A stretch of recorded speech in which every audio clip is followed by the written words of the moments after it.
Hello and welcome to this CNBC Africa special. Now, as the fight against climate change and the race for net zero hots up, Namibia is embarking on arguably one of the largest and potentially transformational projects on the African continent and perhaps the world. In studio today, I am joined by James Mnyupe, Economic Advisor to President H. Geingob, and the driver of the country's Harambee Prosperity Plan 2, Namibia's economic blueprint, covering effective governance, economic advancement, social progression, and infrastructure development, among others. He's also the Hydro Commissioner for Namibia. A warm welcome, James. I think at the start, let's get the lay of the land here. What is the Harambee Prosperity Plan 2, and where does the hydrogen revolution that we're talking about come in? Absolutely. Thank you so much, Godfrey, for having me. It's good to be back on CNBC. Now, the Harambee Prosperity Plan 2 is essentially our president's socio-economic development plan. It is a second version, and of course, it coincides with his second term. Within the Harambee Prosperity Plan 2, there are, of course, 5 pillars, as you've mentioned, and one of them is economic advancement. And within that economic advancement pillar, there is a specific goal, number 3, that aspires to develop a green and blue hydrogen economy in Namibia. In fact, this particular plan then actually goes to cover really a lot of the key elements that were also first crafted in Vision 2030, which of course our president is a cabinet member in the founding government also contributed to as well. So that really then begins to lay the foundation for the green hydrogen ambitions that we lay. It really is a vision that requires an all-of-government approach in order to provide an opportunity to industrialize the country as has been envisioned by our leaders. Yeah. Now, in my intro, I used high-sounding words because the figures that you have provided me with here do sound scary to a degree for a small country and economy such as Namibia. But before we talk about the numbers, I want to talk about a little bit about that vision that you outlined that the president is pursuing. What exactly are the overarching goals there, and what sort of timeframes are we talking about? Absolutely. Before we even get to the really big ambitions and the timelines, you know, as members of government, we are aware that sometimes those ambitions, they really need to be housed and supported by a key implementation mechanism for them to come alive, especially given that this is the last term of this president. One of the things that he has brought from the first Harambee Prosperity Plan is he has strengthened the ability to implement, monitor, and project manage these large, ambitious goals that we put in HPP2. And so Namibia has actually launched the first performance delivery unit, which is essentially a lesson we've learned from peers around the world. And that is also housed in Harambee Prosperity Plan. So there's a very strong will and now an ability to implement on time.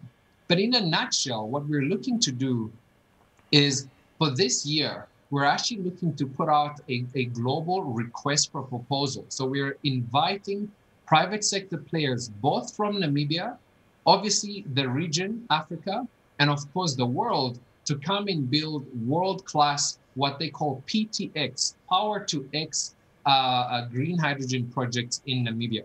We want to put out this RFP, Godfrey, in July already. We then want to work extremely hard with the PDU that I mentioned, and we want to be awarding this particular contract by November at COP26. That's the ambition, Godfrey. We're going to have to work very hard. Some of us won't be sleeping very much, but that should get us to COP26.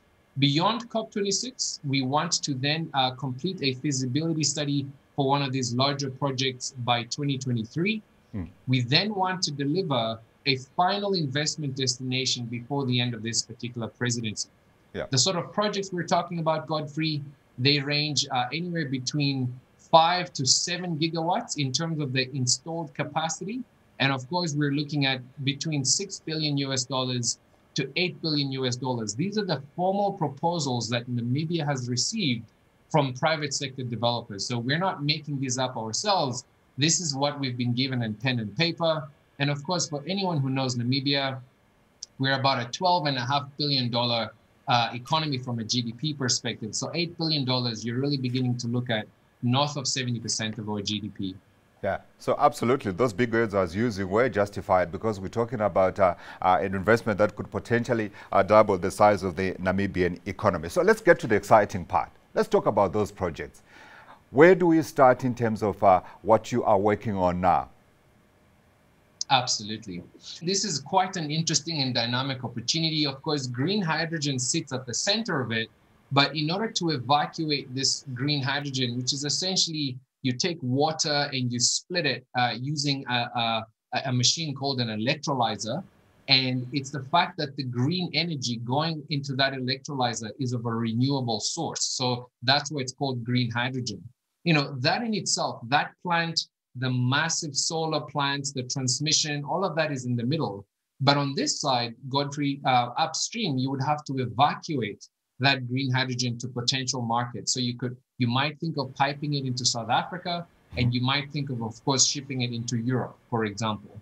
And downstream, there's a whole chemicals industry that could come alive. You could begin to make green ammonia by adding nitrogen from the air using an air separation unit to that particular hydrogen. And of course, the ammonia can be used in urea and to manufacture fertilizer. You may also provide that ammonia into power stations that actually could use this green fuel. And of course, you could sell the green electrons into the Southern African power pool. Okay, so the projects now that are coming at us are quite dynamic, as you can imagine, in range. Yeah. As we prepare Namibia to build the larger projects, we're actually also going to be looking at launching smaller pilot projects. So there, we're spending between 5 to 10 million US dollars to put in place demonstration projects. Yeah, I need you to actually give us some of those projects, James, so that people have an idea of what we're talking about here. Because I see here you're talking about ports, you're talking about transmission, you're talking about, as you said earlier, spin-offs in agriculture, research and development. Give people a sense of some of the identified projects up to date. Let's get into some specifics. We, for example, have already finished a pre-feasibility study between our power utility and the Port of Rotterdam. And there we looked at the whole ecosystem, but we specifically identified that the Port of Walvis Bay and the Port of Lüderitz are both fairly capable of exporting this either green hydrogen or ammonia. And so, for example, there will be a feasibility done to either be building a buoy or a deep water port in Lüderitz. We've been approached by various players to do that. At some point in time, Myers have approached us to do this. And at some point in time, Fortescue Metals Group has formed a company called FFI, Fortescue Futures Industry. And this is a big company from Australia. I think they're about the 4th largest iron ore exporter. And they've potentially expressed an interest as well as Myers to work on a Lüderitz port. When we look at Irongo region, there we're talking about a big company called CMB Tech. So they're a Belgian-based company, and they're in partnership with a local company called ONL, Old Tavern List. It's one of our larger conglomerates, and they want to build, about they wanted to put together 32 billion rands worth of investments into the Irongo region in Namibia to build a green hydrogen hub. So essentially what they were looking to do there was to build a liquid terminal, a bulk liquid terminal at the port, and of course an ammonia plant there as well. Yeah. So these are at least the port-related projects. Right. In-house, we've got a large player called CWP. They wanted to put together a 7 gigawatt green hydrogen facility, and they were saying they could spend about $8 billion to do that. Now, CWP is doing the same thing in Australia. That project on that side is called ARE, Asian Renewable Energy Hub. And they have ambitions to do this up in North Africa and in South America as well. So Godfrey, that begins to give you a flavor of the players, the sizes of the projects, and the location of some of these projects as well. Yeah, so you're telling me some of these projects are already up and running, or at least at the beginning, at the start of implementation. I'm imagining someone listening to this, perhaps sitting in Johannesburg or perhaps in Nairobi or Lagos and thinking, where do I come in? Are there still opportunities here? As you know, all of our leaders and elders have worked extremely hard to try and give the concept of an African continental free trade agreement real legs. So, for example, I was in Hamburg earlier this month, and we met with various other African players at a conference called the Africa-Bahrain Energy Summit. And there we spoke to our colleagues from West Africa. And of course, the hydrogen part of that particular summit, Sasol, for example, was actually the main sponsor. And we've already been in discussions with some of our South African colleagues. So to give you maybe a practical idea, Godfrey, from South Africa, there's already some interest from the chemicals side of things. There are people who are seeing an opportunity to make hydrochloric acid in Namibia, given that we will, we already have, by the way, Godfrey, the largest desalination plant in Southern Africa as we speak. And it's currently servicing our mines. So we will have a lot of brine already. And with a lot of this hydrogen being produced, there's a very good opportunity to make hydrochloric acid, which of course has been in short supply from India. So that already begins to show you that there are potential exports of ammonia or hydrochloric acid into South Africa. And then of course, we mentioned the electricity into the Southern African power pool. So Botswana, Zambia, Zimbabwe, and of course, South Africa, where we currently import most of our power from. Yeah. Actually, that was going to be my next question, because as you can see, James, I've been around quite a little bit. And I remember in the mid-1980s, exciting conversation about how the Grand Inga Dam was going to transform Southern Africa. And there was this talk about the SADC power pool. Sadly, we know that remains a pipe dream. When do we start to see the benefits out of this grand project that you are talking about? I think at the beginning you mentioned something like 7 gigawatts. Yeah, I understand those things very slowly. So take us through how, from what you're suggesting, this is going to come into play, and from when, and the difference that is going to make, of course, in our energy-starved region, may I emphasize. Absolutely. No, look, Godfrey, very, very fantastic point. And let me use some numbers to give some scale. Currently, Namibia's, I think, peak power consumption is about 640, 620 megawatts per annum for the whole country, right? And we import almost 40% of our power from South Africa. And of course, we know that South Africa has its power challenges already from Eskom, right? So 640 megawatts compared to 7 gigawatts. 7 gigawatts is 7,000 megawatts. So, we're looking at, again here, more than 7x the annual capacity of Namibia is what we're being told we may be able to produce in our country. Now, the green hydrogen players is one part of that equation. On the other side of the equation, you've got the Namibian government with the Botswanan government in partnership with USAID and US Power Africa, okay? Essentially with the Biden administration coming together and signing a memorandum of intent to develop what we're calling a mega solar project, okay? So mega solar power plants between Botswana and Namibia, which obviously have world-class solar direct natural irradiation, okay? Now, if you think about it, Godfrey, the green hydrogen needed clean electricity. And here we are signing an MOI between two countries and one of the largest superpowers in the world to build that clean energy facility.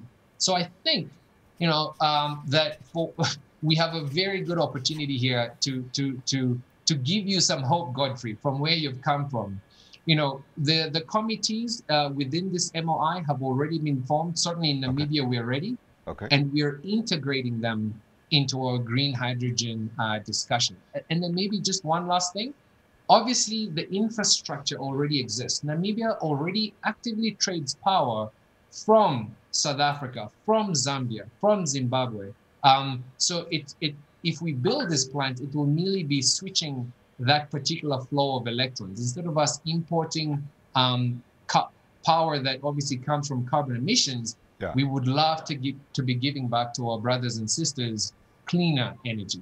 Yeah, it sounds to me like what you are saying here, James, is that we are combining the public and the private sectors here and playing together.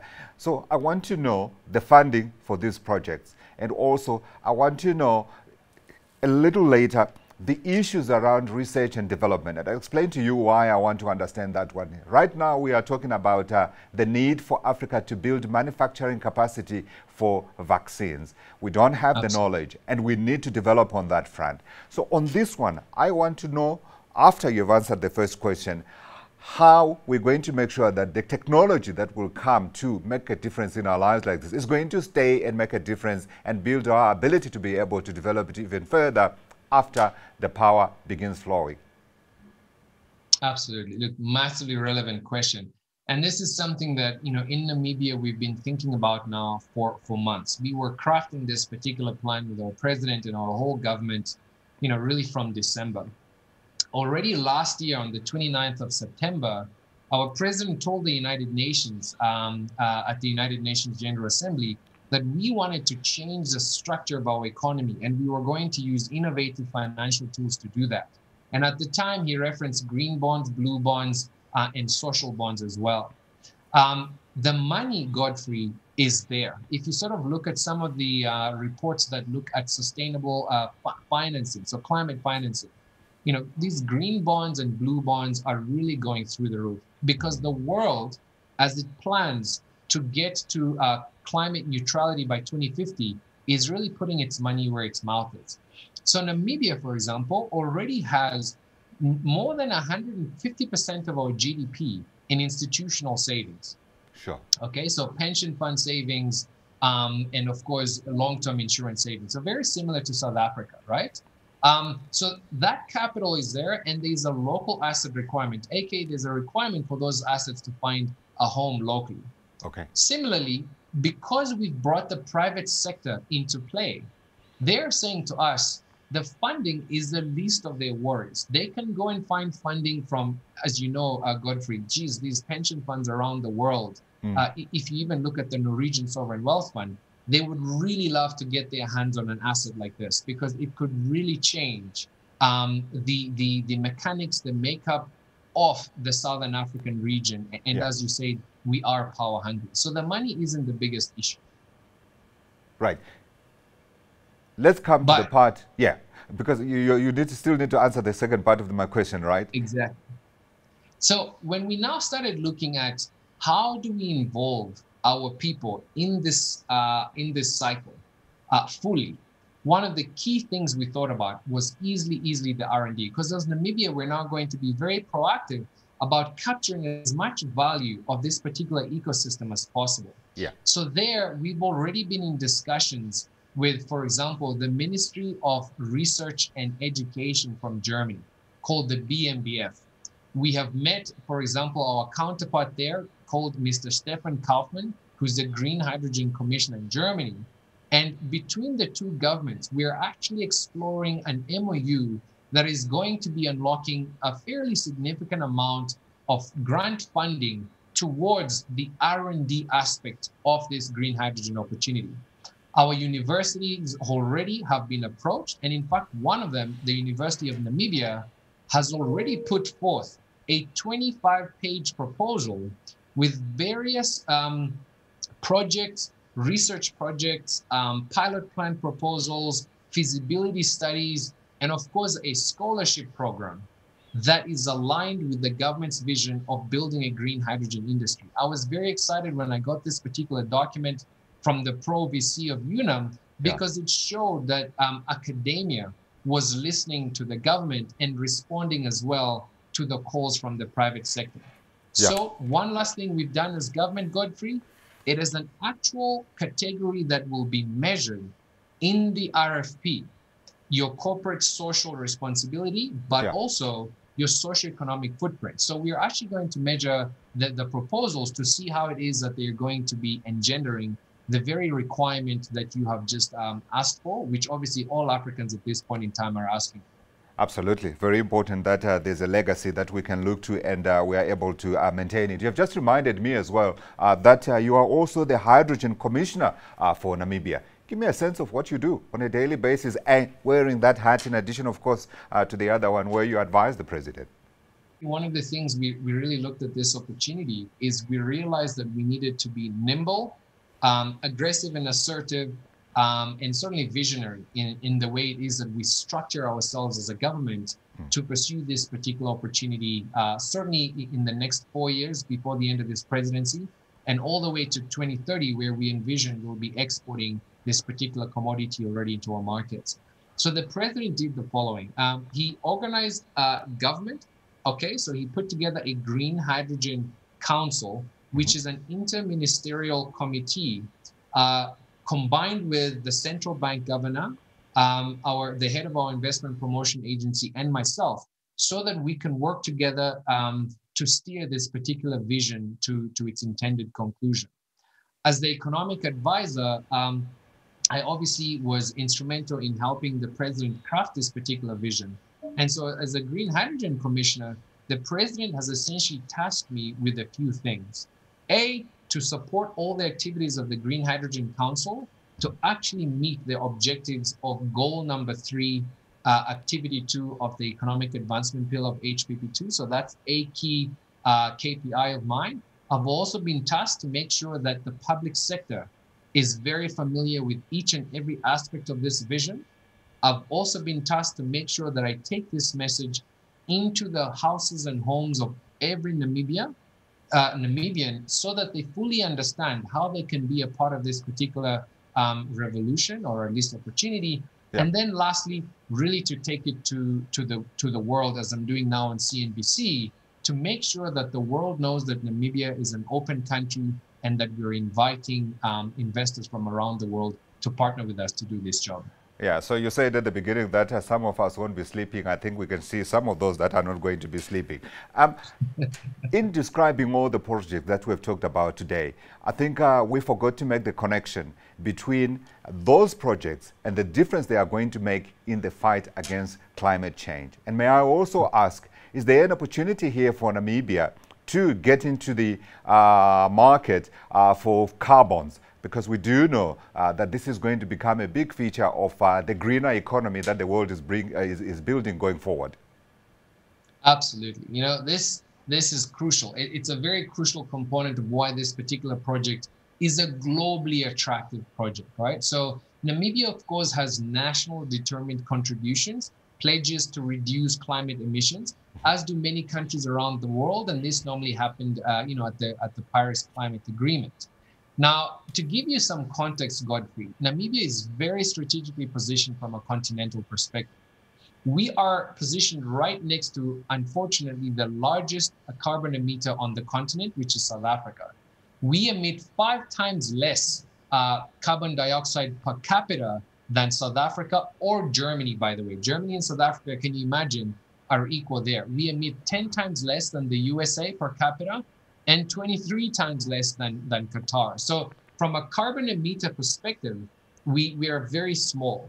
But the potential here to decarbonize the largest emitter on the continent and our peers around the region is massive. So you can see here, we're asymmetrically positioned. We're a David, you know, amongst Goliaths, but we can certainly punch above our weights to help the region as a whole get closer to carbon neutrality. As you know, a lot of these developed economies have actually signed up to become climate neutral by 2050. Germany being one of them, the EU, America, the United States. Of course, China has said they'd like to do so by 2060 as well. Those countries in that path to carbon neutrality, they need to do 2 key things: electrify as many sectors as possible, and for those hard to abate sectors, they need alternative clean fuels, and green hydrogen or green ammonia is one of those. And so Namibia can not only help South Africa to reach those climate neutral goals, but also larger companies or countries like Germany. And that's why we're partnering with the EU and Germany and pretty much the whole world to provide them with that fuel. Yeah, given the answer that you've just given, my next question is going to sound silly, but I've got to ask it because I need to know who you're going to be selling all this energy to, and also this... You need customers, Godfrey. These carbon units that you are talking about. Absolutely. You know, and so given that context, Godfrey, and given where the world is going, the customers are dynamic, right? Yeah. So we've got countries who would really love for this to happen. You know, we were lucky enough to meet the Belgian Prime Minister when we visited Europe in early June. We've met the EU Vice President, Frans Timmermans, and those are countries that are saying, we need your fuel. But more specifically, we're also talking to companies. So for example, Anglo American is a company that is based in both of our countries, Godfrey, both in South Africa and of course in Namibia. And they're saying we need this clean fuel as well for the Anglo American group, as an example, to reach their climate neutral targets. For De Beers, for example, to start producing green diamonds, because these will be diamonds that are, for example, carbon neutral in the process that is used to extract them. So our customers would include companies like Anglo American, Fortescue Metals Group is another one, CMB, and of course the one we would really love to talk to Godfrey, and maybe you can connect me to them, is Sasol. Sasol is by far one of the largest polluters in the world. They're right, their neighbors right here. So if we can find a way to get our green hydrogen to them, I know there might be some talks of building a pipeline into the Northern Cape, in which case we can just build a small one into the Northern Cape. But those are some of our customers. Absolutely. I can tell you that Sasol yesterday, that is the 2nd of July, got a new chief financial officer. I shall be knocking on his door and telling me, hey, I heard there's an opportunity over in Namibia. As a parting shot, and I don't expect you to answer this one, I wanted to say you could behave or could be the OPEC of green energy come the completion of all of those projects. James, let's leave it there for today. Thanks very much indeed for joining us. Godfrey, we'll see you next time. And in fact, as I say goodbye, watch out for something called Namkanda. It will be a youth-oriented program with all of these green hydrogen activities. And we'll be putting out some good global #Namkanda scholarships. Godfrey, I couldn't leave you without plugging that one, because the youth absolutely have to get involved in this particular opportunity. Thanks for having me, Godfrey. For prosperity, James. Thanks very much indeed. James Nyupe, Economic Advisor to President Hage Geingob of Namibia, talking about what appears to be a fantastic opportunity, a generational opportunity for the people of Namibia and the African continent. That's it for this year's CNBC Africa Special. Thank you very much indeed for joining us. Until next time, goodbye.